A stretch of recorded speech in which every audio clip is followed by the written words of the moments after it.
Hi guys, so I think it's time we discuss spoilers for Spider-Man Brand New Day. Firstly, I just want to go with the fact that now that I've seen it in Dolby Atmos in 2D and I've seen it in standard 3D, I can say that 3D is amazing and so immersive. One of the best post-converted 3D I've ever seen in the past 10 years. For real. The depth of field, the action sequences, the particles and webs and debris that comes out at you in 3D. Honestly, the swinging scenes in 3D, amazing.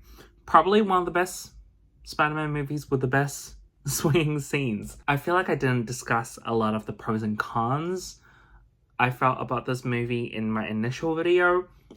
So I think it's time. I mean, you guys already know how the pros are. Tom Holland's emotional range was definitely showcased in this movie. Apart from his performance in The Impossible that I've seen, I don't think I've seen him do so much in terms of like portraying his grief, his loneliness, the isolation, genuine joy. I think he definitely gives a more mature and grown-up portrayal of Peter Parker. The moment when he thought that MJ remembered him and he broke down in tears and he hugged her and he's like, I love you, I miss you so much.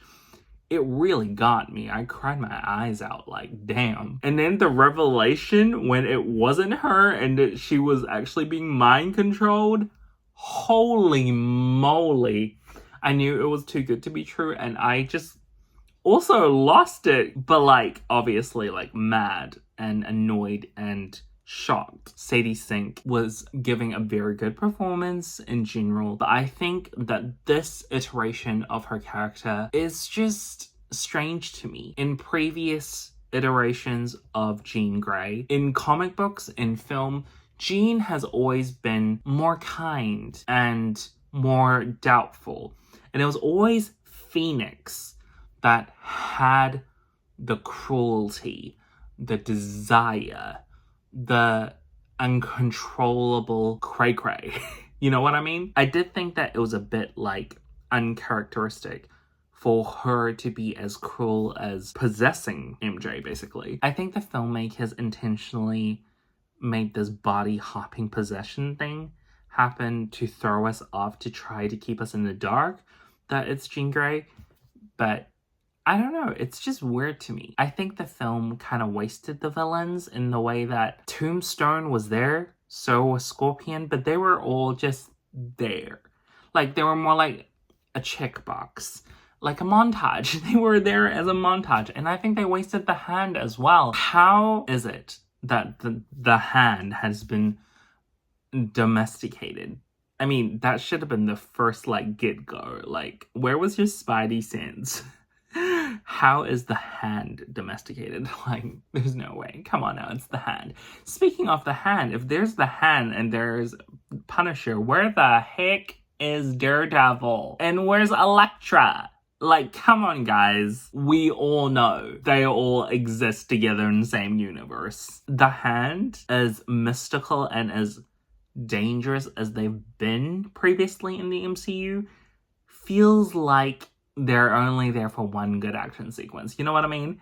In saying that, though, that action sequence in the prison was top-notch. I really do think they did an amazing job incorporating a lot of the action from the PlayStation games and also recreating a lot of the things from the comic book. I think that was really cool and very well done. I do think as good as Michael Giacchino's score is, he's done better work.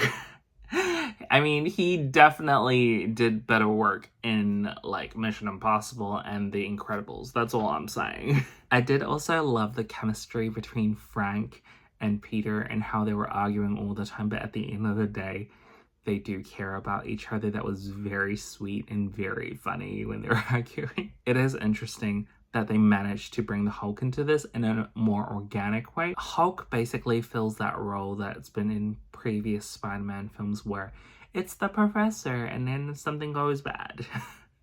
because that's exactly what happened when they portrayed Doc Ock in the Spider-Man movies.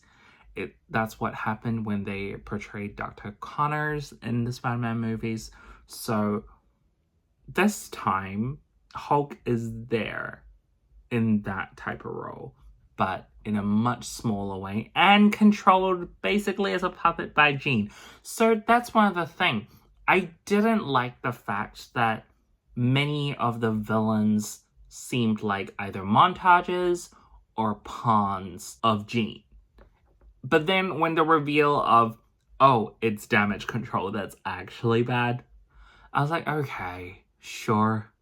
I mean, it was a good twist, but I feel like this film really did have a little bit of a villain problem. In saying that, though, this really is the best Tom Holland Spider-Man film.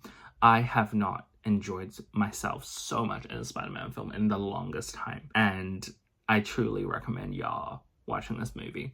I know I didn't get into too many spoilers here. That's because it's just so hard to put into words everything I feel about this movie. So yeah, I guess this is my discussion about the spoilers. I hope you go and enjoy this movie if you haven't already. I think it's made over $1 billion worldwide already, so I'm sure you'll go enjoy it like the rest of the world has already. Until next time, bye guys. Thank you so much for watching. So you can check out some more videos right now, right there. Do you see them? Also, if you haven't subscribed already, make sure you click the subscribe button and turn on the notification bell so you won't miss a single video. Bye!